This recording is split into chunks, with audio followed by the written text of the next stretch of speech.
기도하시겠습니다. 사랑하는 하나님 아버지, 참으로 감사를 드립니다. 주님의 은혜 아래 지난주도 살게 하시고 주의 날 주님 전에 나와서 예배하게 하시니 참으로 감사를 드립니다. 사람이 생각하기에는 도저히 살 수 없는 저희들의 환경이지만 하나님께서 함께 하시기에, 함께 동행하시기에 저희들에게 소망이 있습니다. 이 예배를 하나님 흠망하여 주시고 전하는 자나 듣는 자나 성령으로 기름 부어 주시옵소서. 오직 주님의 영광만 드러나게 하여 주시옵소서. 우리의 마음을 날마다 지켜주시고 어디에 있든지 무엇을 하든지 주님의 사랑을 늘 기억하게 하시옵소서. 악한 것들을 하나님 이기게 하여 주시옵소서. 우리의 작은 신음에도 응답하시는 살아계셔서 역사하시는 예수님 이름으로 기도드립니다. 아멘. 오늘 출애굽기 말씀인데요. 보낼 만한 자라는 주제를 가지고 말씀을 나눕니다. 근데 제가 성도님들에게 은혜를 드리려고 맨날 설교 준비를 이렇게 보면서 하거든요. 그런데 하나님께서 계속 저에게 말씀하시는 거예요. 모세가 이렇게 불순종한 게 모세가 아니고 지금 생각해 보니까 저였더라고요. 제가 맨날 여기 단에서도 그런 할 만한 자를 하라고 그러십시오. 하나님 할 만한 자를 하나님 제발 그릇 된 사람을 시키십시오. 제가 계속 하나님한테 그랬거든요. 그런데 오늘 보니까 보낼 만한 자더라고요. 출애굽기 모세를 보면서 정말 그 모세가 물론 대단해요. 그 모세에 순종하는 걸 보면서 정말 우리 아무나 이렇게 순종할 수 없는데 순종한 것도 대단하고, 홍해를 가르고 또 뱀을 또 지팡이로 만들고 지팡이를 뱀으로도 만들고 또 우리가 십계명을 또 하나님께 받아오고 이렇게 대단한 모세인데, 가만히 묵상하면서 생각하니까 이것을 행하게 하시는 하나님이 정말 멋쟁이시더라고요. 아브라함을 불러서 정말 의롭다 칭함을 받고 아브라함을 믿음의 조상으로 쓰시는 하나님이시고, 그 야곱의 험난한 인생 중에서도 야곱 혼자 가라면 못 갈 거예요. 그 험난한 인생 가운데 하나님이 계시기에 우리가 살 수 있지, 하나님이 없으면 저나 여러분도 이 길 가지 못할 거예요. 사실 예배드리다 보면 뭐 돈이 보입니까? 누가 보입니까? 그러나 하나님이 살아계시고 우리가 그 영생을 주시는 하나님이 계시기에 저나 여러분들도 소망이 있는 것으로 우리가 믿고 예배합니다. 오늘 리더스 다이제스트에 똑똑한 사람이 성공하지 못하는 이유에 대해서 한 기사가 실린 적이 있습니다. 머리도 좋고 남달리 똑똑하다는 사람들이 사회생활에서 실패하는 것을 우리가 볼 수 있습니다. 그 이유를 살펴보면은 첫째는 오만하기 때문입니다. 별것도 아닌 지식이나 노하우를 대단한 것처럼 착각하고 자만합니다. 저희들이 또 이렇게 전도를 하다 보면 정말 그런 사람이 많아요. 자기가 많이 배우고 유식한 사람들은 하나님이 어디 있냐고 자기 머리를 믿는 사람이 정말 오히려 더 배운 사람들이 더 많은 것 같아요. 연약한 사람이 하나님을 믿지 그렇다고 그러거든요. 근데 그걸 깨진 게 우리 둘째 딸이었어요. 우리 딸은 그 당시에 유학하기 전에 세종대 다니면서 엄마, 예수 믿는 사람들은 나약하고 이런 사람이 믿을 거야. 그랬는데 캐나다 가서 유학생활하면서 서울대 나오고 정말 똑똑하기도 그만이고 정말 배운 것도 많은 목사님이시거든. 그러니까 그게 다 깨지면서 예수를 영접하고 믿었거든요. 그러니까 자기 잘나는 맛에 우물한 개구리가 된다는 것입니다. 둘째는 단절되기 때문입니다. 교만하기에 자신이 힘들 때 힘이 되어줄 사람과의 관계가 끊어지고, 또한 성공을 위해서 필요한 관계를 지속하지 못하는 것입니다. 하나님은 사람과의 만남의 축복을 통해서 모든 축복의 고리가 되는 것을 우리가 볼 수가 있습니다. 셋째는 무모함 때문입니다. 자기의 능력과 지혜만 믿고 엉뚱한 것을 한다는 것입니다. 이 기사는 출애굽기 2장에 나오는 모세의 모습을 떠올리면 우리가 알게 합니다. 자기 스스로 무엇을 할 수 있다고 생각하고 백성들의 생각이나 하나님의 의도를 파악하지 못한 채 애국 사람을 쳐 죽인 행동을 정확하게 리더스 다이제스트의 기사에 나오는 똑똑한 사람이 성공하지 못하는 이유의 조건을 고루 갖추고 있는 것을 볼 수가 있습니다. 오늘 본문은 그렇게 실패한 모세를 하나님께서 부르시는 장면을 소개하고 있습니다. 그리고 이렇게 부르심을 입은 모세는 장차 위대한 주의 종으로 민족의 구원자로서 사명을 잘 감당하여 이스라엘 백성을 애굽에서 이끌어내는 이런 일을 한 모세를 우리가 볼 수가 있습니다. 어떻게 이것이 가능했을까요? 오늘은 실패한 모세가 어떻게 이러한 엄청난 능력을 발휘해서 사명을 감당할 수 있었는가를 생각해 보면서 우리 역시 하나님 앞에서 크게 쓰임받기 위한 자세를 갖추는 계기로 삼아야겠습니다. 옛날에 어느 나라 왕이 학자들을 불러놓고 성공의 비결을 쓰라고 지시를 했습니다. 그래서 여러 학자들이 각자 나누어서 썼는데 다 쓰고 보니까 12권의 책이 되었습니다. 그런데 왕은 그 책의 분량이 너무 많다고 그 책을 더 줄이라고 얘기했습니다. 그래서 학자들은 그 내용을 요약해서 줄였으나 또 왕은 너무 많다고 했습니다. 이러한 과정은 몇 번을 되풀이하면서 결국 한 권으로 간단하게 줄였습니다. 왕은 그래도 많으니 더 줄이라고 했습니다. 그리고 마지막에는 단 한 줄로 쓰라고 그랬습니다. 그래서 학자들은 다시 한 줄로 줄여 왔습니다. 그 내용이 여러분 무엇이겠습니까? 그 내용은 노력 없이 되는 것은 아무도 없다라는 것이었습니다. 사실 세상 모든 일이 노력 없이 되는 것은 전혀 없습니다. 많은 사람들이 또 여행을 바라기도 합니다. 일확천금을 또 바라기도 합니다. 하지만 노력 없이 되는 것은 아무것도 이룰 수 없고 설령 요행으로 무엇을 얻거나 이루었다고 해도 그것은 마치 아침 이슬 같고 순식간에 사라지고 무너지고 맙니다. 그리고 그만큼 허무감이 더 커지게 됩니다. 이와 관련해서 인류 한편은 십자가 없이 면류관이 없고 가시 없이 보좌가 없고 고통 없이 승리가 없다라고 말씀하셨습니다. 예수님께서도 십자가를 지실 때 고통 없이 그냥 지셨겠습니까? 모든 고통과 피와 물을 흘리시고 우리의 죄를 위해서 십자가에서 돌아가신 예수님을 볼 때도 그냥 고통 없이 되는 것이 아무것도 없습니다. 그렇습니다. 수고와 고통은 수반하는 노력의 과정이 없이는 결코 그 무엇도 성취할 수가 없습니다. 모세가 이스라엘 자손을 애굽에서 해방할 수 있었던 것은 그에게 고통을 수반하는 엄청난 노력이 있었습니다. 우리는 모세가 갑자기 하나님의 부르심을 받아 능력을 받고 민족의 해방자가 된 줄 생각하지만 그것은 대단한 오해입니다. 모세가 민족의 구원자가 되기까지는 그는 수많은 아픔과 고통이 수반되는 노력을 아주 많이 한 사람입니다. 누가는 사도행전에서 모세가 애굽 사람의 모든 지혜를 배워 말과 하는 일들이 능했다고 소개하는 것을 우리가 볼 수가 있습니다. 모세는 유모였던 어머니의 가르침으로 자신의 정체성을 깨닫고 난 후 민족을 구하겠다고 일념으로 더욱 학문과 능력을 키워나갔을 것입니다.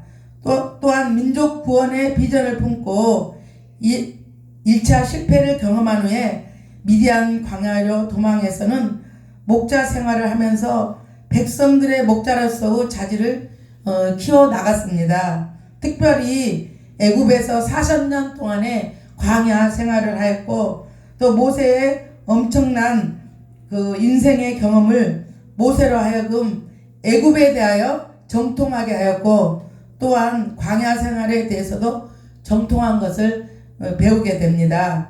이는 이스라엘 백성을 애굽으로부터 구원하고 광야에서 백성을 하루하루 인도하는데 매우 중요한 역할을 모세는 하였습니다.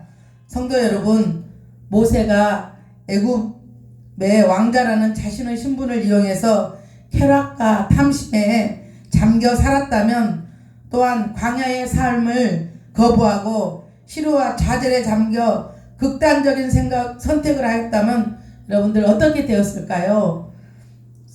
성경에서 모세의 이름은 아마 나오지 않았을 것입니다. 결코 위대한 하나님의 종이 될 수가 없었을 것입니다. 이스라엘 역사에 전무후무한 위대한 지도자가 될 수 없었을 것입니다. 하나님께서는 다른 인물을 아마 불러 쓰셨을 것입니다. 성도 여러분, 하나님께서 위대한 인물로 쓰임받고 살고 싶습니까? 고난 속에서 성실하게 준비하시길 바랍니다. 보이지 않는 미래를 위해 그래도 성실히 준비하고 고통과 짜증스러운 날들이 있더라도 참고 인내하시길 바랍니다.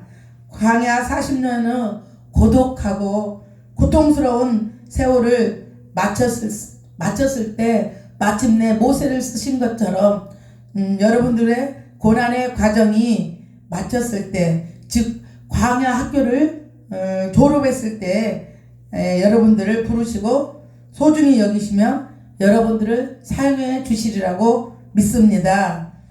고통과 슬픔이 와도 조용히 하나님께 마음을 고정시키고 승리하는 기쁨의 날까지 인내하시기를 바랍니다.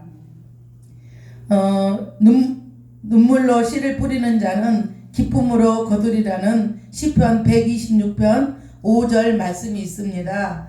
여러분, 고통 속에서도 내일의 미래는 성실하게 준비하시길 바랍니다. 제가 이게 눈물로 씨를 뿌리는 자는 기쁨으로 단을 거둔다. 제가 그 신학교 가기 전에 제가 음성을 하나님 앞에 아들 침대에 누웠는데 분명히 그 음성을 들었거든요. 그러면서 과거를 제가 묵상했어요. 하나님이 살아계심을 어떻게 느끼면서도 모세처럼 계속 저도 불순종하는 것을 느낍니다. 왜냐하면은 제가 신학교를 가라고 친구가 계속 그러는 거예요. 또 주위 사람들도 그러고 저는 믿어지지가 않았어요. 왜냐면 신학교 다닌 사람은 좀 거룩하고 또 배움도 많고 또 가방끈도 좀 기른 사람이 가는 거지, 나처럼 세상에서 이렇게 혼탁하게 사는 사람이 무슨 신학을 가냐, 나는 도저히 이해할 수가 없다 해서 친구를 계속 밀어내고 다른 사람들이 아니라고 그랬어요. 그런데 이 친구가 얼마나 끈덕진지 한 2년 3년을 저를 볶는 거예요. 옆에서 가야 된다. 그래도 안 갔어요. 왜? 믿어지지가 않으니까 안 갔어요. 그런데 한 10년인가 7년 전에 제가 이게 상봉동에 집을 우연하게 신로암 옆에, 지금은 이제 여기 신로암 있었는지 몰랐죠. 근데 그 당시에 집을 사서 누가 돈을 4천만 원 줘가지고 제 돈은 100원도 없이 그냥 전세 끼고 사놨어요. 그런데 제가 여기 집 팔러 왔었어요. 그 당시에. 그래서 교회가 어디 있나 하고 금요 철야 예배가 늦어서 여기서 예배를 드리는데, 그 당시에 우리 옆에 있는 집이 평강교회 있고 그 다음에 여기 신람교회가 있더라고요. 그래서 7년 전인 것 같아요. 7년 전에 신람교회 여기 오니까 남자분들 계시고 여자분 몇 분하고 앉아 계시는데 저는 맨 뒤에서 그 당시에는 앉아서 예배를 드렸어요. 이거 없이. 그런데 여자 목사님이신데 까만 이렇게 드레스 같은 이렇게 원피스 입으시고 번쩍번쩍한 이렇게 점 있는 걸 입으시고 설교하시는데, 제가 그랬어요. 하나님, 저 여자 목사님 입에서 신학 소리가 나오면 제가 신학을 하겠습니다. 그 당시에 그랬거든요. 신학 가기 전에. 그런데 지금 보니까 그 목사님이 김한나 목사님이세요. 그때는 다른 여자 목사님이 누군지 몰라 그랬는데, 뒤에서 앉아서 이렇게 있는데 목사님께서 설교를 하시다가 제가 앉아서 있으니까 갑자기 그러는 거예요. 신학교 다닐 때 세 분이서 신학을 했는데 한 분이 다른 데로 이탈하고 둘은 열심히 신학을 해서 신학을 누가 마쳤다 계속 신학 말씀을 하시다가 또 다른 말씀 하시다가 이렇게 하면서 신학 말씀을 하시는 거예요. 이게 뭐야 도대체가 믿어지지가 않는데 그랬어요. 그런데 또 친구가 하도 신학 얘기를 또 하는 거예요. 하나님이 살아 계신다는 걸 제가 증거하고 싶어서 저도 이런 말씀을 드리는 겁니다. 그래서 두 번째는 친구한테 그랬어요. 친구야, 여기 어디 교회를 갔더니 여자 목사님이 이렇게 원피스 입으시고 설교를 하시는데 신학 소리를 하고 내가 이상하게 기도 응답 같은 것이 있는데 너 한번 와볼래? 그래서 친구를 데리고 한번 금요 예배 때 그 다음 주에 왔었어요. 근데 그 다음 주는 여름 성경학교인지 여름 먼 때인 것 같아요. 왜냐면 휴가를 많이 그때는 갔었거든요. 그래서 오니까 여기는 문 닫았고 요 옆에 명성교회를 또 갔어요. 근데 명성교회 가니까 남자분이신데 한 60대 초반 정도 되셨더라고요. 그랬는데 60대 초반 됐는데 친구한테 약속했어요. 너 이 목사님 입에서 만약에 신학 소리가 안 나오면 너 절대 나한테 앞으로는 그 소리 하면 너 1,000,000원 내놔야 된다. 그러니까 그런데요. 만약에 뭐 입에서 나오면 예배드리다가 신학 말씀이 나오면 우리 내가 신학 너도 가고 나도 가는 거다 그랬어요. 그래서 딱 앉았거든요. 거기는 권사님 같은 연세 드신 여자분만 몇 분 계시더라고요. 뒤에서 둘이 이렇게 조금 늦었어요. 예배가 앉았더니 목사님께서 무슨 말씀하시면서 그러시더라고요. 앞으로 신학교를 나와서 목사가 되면은 대형교회 목사만 진짜 목사가 아니라 소그룹 목사도 있고 가정에 사는 목사도 있고 신학을 나와서 꼭 대형교회 목사만이 하나님이 기뻐하시는 목사가 아니라고 막 그렇게 또 신학 말씀을 하시는 거예요. 아우 난 진짜 그때 난 뒤로 넘어지는 줄 알았어요. 왜냐면 하나님이 살아계시다고 머리로만 그랬지 진짜 알 수가 없었거든요. 그래서는 또 친구한테 핑계가 될 수가 없어서 제가 그랬어요. 그러면 야 친구야 내가 한 번만 더 해보겠다. 마지막이다. 내가 3일 금식하고 내가 새벽기도로 갈 테니까 그때 응답하면 그때는 두 번 다시 말을 안 하겠다 그랬어요. 그래서 이제 그때는 이제 한참 됐으니까 또 이사를 왔었어요. 제가 여길로. 그래서 평강교회에 갔더니 50대 후반 정도 목사님 계셨는데 또 새벽 예배에 3일 금식하고 딱 가서 앉았더니 잘생긴 목사님이 그러시더라고요. 이사야 말씀을 전하시는데 하늘이여 들으라 땅이여 부르짖으라 막 그렇게 설교하시면서 그러시는 거예요. 아 내가 신앙교를 나와서 목사가 될 줄 어떻게 알겠습니까? 여러분들 자기도 목사가 될 줄 몰랐다는 거예요. 정자와 난자가 만나서 어떻게 사람 되는 걸 여러분 알고 있습니까? 하나님 살아계신 하나님이 자기를 인도했기 때문에 자기가 신학교 가서 목사가 됐다고 또 그러시는 거예요. 그러시면서 요즘 신학교 뭐 계속 이렇게 신학교 말씀만 하시는 겁니다. 그래서는 그냥 미래를 아시는 분은 하나님이 아시지 여러분들이 미래를 알 수가 있습니까? 아주 설교를 나한테 하시는 것 같아요. 그래서는 두 말도 안 하고 제가 신학교를 갔거든요. 얼마나 모세처럼 강팍한지 신학교를 가서도 믿어지지가 또 안 해요. 그래서 공부를 또 한 2년 3년을 또 안 했어요. 다니긴 입적은 해놨고 공부를 안 했어요. 믿어지지가 않으니까 제가 그랬더니 이제 전도사 어떻게 해서 겨우겨우 졸업을 했는데 또 우연하게 이 교회를 제가 왔습니다. 그 당시에 왜 기도하러 왜냐면 제가 저쪽에 너댓나무고 노원으로 기도를 할 수가 없어서 여기 왔더니 또 목사님이 그러시는 거예요. 누구냐고 그래서 아 저는 저기 너댓나무교회 전도사인데 기도하러 왔어요. 그랬더니 목사님이 그래서 제가 그랬어요. 아니 목사님 저 전도사인데요. 이제 내일 모레 졸업을 하는데 이제 그만하려고 그래요. 저는 전도사 나와가지고 그냥 전도나 좀 하려고 그래요. 그랬더니 목사님이 그러시는 거예요. 아니 2학년 다닌 거 저기 목사까지 해지 왜 또 전도사까지만 하냐고 또 그러시는 거예요. 그러고는 한 귀로 듣고 한 귀로 흘리고 그냥 집에 와서 저녁에 자는데 아니 그 말씀이 계속 기회가 아니 왜 목사까지 해야지 왜 전도사까지만 하려고 그래. 아 계속 그게 이 내리에 박혔어요. 그래서는 무릎 꿇고 기도했어요. 하나님 제가 목사 까면 안 되는데 저렇게 목사님 말씀하시는데 하나님 살아계시잖아요. 그래서 불순종하다가 죽은 사람을 너무 많이 봐서 혹시 이게 불순종이 되면 제가 무섭습니다. 그러니까 하나님 말씀하옵소서. 제가 기도원을 며칠 있다가 올라갈 테니 기도원에 가서 거기서 응답 안 하면 이제 하나님 저 뭐라 하지 마세요. 그랬어요. 그래서 친구 신강림 전도사하고 우영훈 목사하고 저하고 천마산 기도원을 그날 올라갔습니다. 이제 응답 받으러 간 거죠. 그런데 올라가서 일부 예배를 드렸는데 아무 말씀을 안 하셨어요. 아 이제 안 가도 되겠구나 하고 이제 일부 예배 끝나고 이제 배가 고파서 셋이 국밥을 한 그릇씩 먹고 얘기하고 이렇게 하려고 내려오는데 어떤 할아버지가 그러시는 거예요.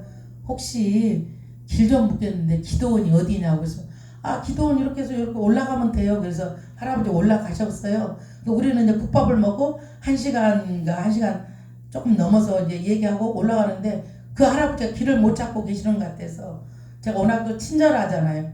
할아버지 어디 저기 기도원을 또 못 찾으셨어요? 그랬더니 아니요. 나 기도원 찾고 기도응답 5가지를 다 응답받고 왔는데 내가 당신네들한테 질문 하나 하겠어 그러시는 거예요. 아니 뭔 질문을 해요? 그랬더니 내가 10,000원씩 다 준다는 거예요.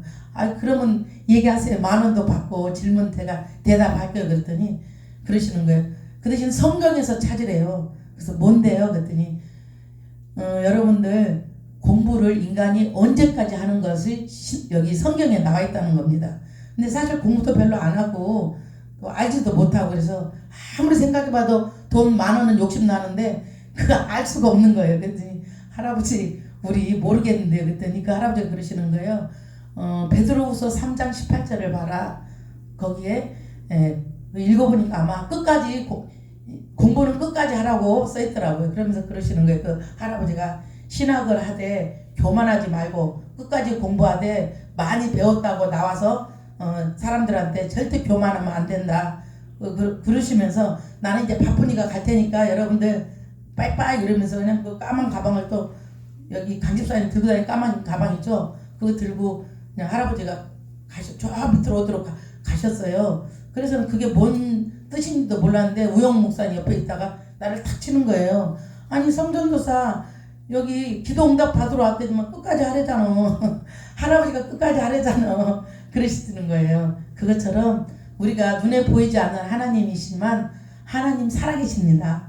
하나님 살아계셔서 이 자리에도 계시고 우리의 모든 거 보고 계시고 우리가 하는 말도 다 듣고 계시고 그 하나님한테 예배하는 자가 복된 자입니다. 저희 산에 가서 산에 올라가서 운동하고 지금 있는 분들도 물론 귀하지만 여기서 예배하는 것이 복됩니다. 여러분들 하나님 살아계신 하나님을 아시죠? 두 번째 본문으로 돌아서 두 번째로 우리는 연약한 속에서 하나님 안에서 자신감을 우리는 가져야 합니다. 고양이에 대한 두려움으로 끊임없이 고통을 받는 쥐 한 마리가 있습니다. 어떤 목사님이 이거 써주셨거든요. 그런데 제가 한번 읽어봤어요. 이런 과정을 보고 쥐를 불쌍하게 여긴 마법사는 쥐를 고양이로 변하게 하여 했답니다. 그런데 고양이가 되자마자 쥐는 개를 두려워하는 것입니다. 아니 그래서 마법사는 고양이를 또 개로 만들어 주셨어요. 그런데 개가 된 고양이는 이제 호랑이를 무서워하는 것입니다. 그러자 호랑이로 만들어 주었습니다. 그런데 이번에는 사냥꾼을 두려워하는 것입니다. 이에 마법사는 다시 쥐가 되어라 하면서 쥐로 만들어 놓으면서 너는 쥐 심장밖에는 가질 수 없으니 나도 어쩔 수 없구나 라고 말했다는 것입니다. 본문에서 우리는 바로 이 쥐와 같은 모세의 모습을 발견할 수가 있습니다. 애굽의 지혜를 다 익히고 광야 생활에 익숙한 모세를 하나님께서 부르셨습니다. 그런데 40년 전에 패기만만하고 자신감 있던 모세는 어느덧 그런 모습은 온데간데 없고 자신은 못한다고 다른 사람을 보내라고 말하는 것을 볼 수가 있습니다. 정말 이걸 보면서 저도 모세보다 나는 정말 1000배 더한 사람이라는 것을 너무 많이 느끼면서 얼마나 흐느끼면서 혼자 또 은혜 받고 울었는지 몰라요. 아주 제3장에 기록된 것에 따르면 하나님께서는 전후 사정을 다 말씀하시고 모세를 통하여 이스라엘을 구원하실 계획을 비교적 자세하게 알려주셨습니다. 그런데 모세의 대답은 사람들이 믿지 않는다고 말씀했습니다. 하나님께서는 그래서 3가지 증거를 보여주셨습니다. 지팡이로 뱀이 되게 하고 뱀이 지팡이가 되는 것을 또 손에 나병이 들었다가 다시 회복되는 것을 마지막으로는 강물이 피가 되는 것으로 하였습니다. 그럼에도 불구하고 모세는 자신의 말을 못한다는 이유를 들어 하나님의 소명에 응할 수 없다라고 말씀합니다. 모세는 언어 능력이 아주 부족한 사람이었습니다. 말을 어두운하게 하는 것에 대해 자신이 없었습니다. 이에 하나님께서는 친히 할 말을 주시겠다고 말씀하십니다. 그런데도 모세는 뭐라고 말합니까? 13절을 보면은 오 주여 보낼 만한 자를 보내셔서 이렇게 말씀하십니다. 이적을 보여주시고 말씀도 주시겠다고 약속하심에도 불구하고 단 저는 못합니다 라고 말하는 것을 볼 수가 있습니다. 40년 전에 실패가 그를 완전히 겁쟁이로 만들었습니다. 이러한 모세를 향하여 하나님께서는 노를 바라십니다. 여러분, 하나님께서는 우리가 하나님의 능력을 믿지 못하고 강하고 담대한 마음을 품지 못하고 겁쟁이가 될 때 하나님께서는 분노하십니다. 여러분, 하나님의 일을 하는 사람들에게 가장 중요한 것은 물론 자질도 중요합니다. 물론 능력도 중요합니다. 성실함도 중요합니다. 그러나 제일 중요한 것은 하나님에 대한 신뢰감에서 오는 강하고 담대한 믿음이 없이는 아무것도 할 수가 없습니다. 그러므로 하나님께서 당신의 일을 이루시기 위해서 한 인물을 지명하여 불렀을 때는 강하고 담대한 것을 요구하시는 하나님이십니다. 여러분을 향해서도 마찬가지입니다. 왜냐하면 우리 모두는 하나님의 일을 위하여 부르심을 받은 존재들입니다. 모세가 과거 실패로 인하여 겁쟁이가 되어 뒤로 물러섰을 때 분노하시는 하나님께서는 여러분들 역시 과거의 실패에 자신의 연약함을 딛고 강하고 담대한 마음을 품기를 원하십니다. 하나님 안에서 자신감을 가지기 원하십니다. 그러므로 현실에 압도되지 마시기 바랍니다. 여러분, 자신의 연약함이나 부족함으로 인하여 절망하지 마시길 바랍니다. 하나님께서 책임져 주실 것을 굳게 믿으시고 강하고 담대한 마음을 품으시기를 바랍니다. 할 수 있다는 자신감을 먼저 가지시고 하나님께서 이루어 주실 것을 믿고 기도하면 반드시 이루어지십니다. 너희는 강하고 담대하라. 두려워하지 말라. 그들 앞에서 떨지 말라. 이는 내 하나님 여호와 그가 너와 함께 하시며 결코 너를 떠나지 아니하고 버리지 아니하실 것입니다. 시편 31편 34절에 여호와를 바라는 너희들아 강하고 담대하라. 성도 여러분, 두려움이 밀려오면 마귀가 춤을 추고 좋아합니다. 성도 여러분, 하나님 앞에 최선을 다하여 하나님의 능력을 의지해야 합니다. 하나님이 쓰시면 위대하게 여러분들도 될 수 있습니다. 하나님을 붙잡으십시오. 하나님의 능력을 믿고 자신감을 가지시기를 바랍니다. 무엇보다 자신은 노력을 다하지만 자기 스스로 능력으로 무엇을 할 수 있다고 생각을 모두 버리셔야 합니다. 인간의 능력은 반드시 한계가 있습니다. 여러분, 우리 하나님의 능력을 덧입혀야 합니다. 가장 중요한 것을 깨닫고 무릎 꿇고 하나님의 능력을 구하십시오. 하나님과 함께 여러분에게 주어진 인생의 소망을 성취하시고 나가시길 바랍니다. 여러분, 하나님께서 주신 능력을 마음껏 발휘하시길 바랍니다. 그리하여 여러분 모두 인생의 소명과 사명과 비전을 모두 성취하시길 주님의 이름으로 축복합니다. 기도하시겠습니다. 사랑의 주님, 오늘 말씀을 통하여 주의 일을 이루기 위한 삶의 자세를 교훈해 주시니 감사드립니다. 저희들 아무리 고통스러운 환경일지라도 성실하게 준비하는 자세가 되게 도와주시고 연약함 속에서도 하나님 안에서 자신감을 갖게 하시고 최선을 다하면서 하나님의 능력을 의지할 수 있는 신실한 믿음의 성도들이 되게 하여 주시옵소서. 그리하여 인생의 소명과 사명과 비전을 모두 성취하는 성도들이 되게 하여 주시옵소서. 감사를 드리며 예수님 이름으로 기도드립니다.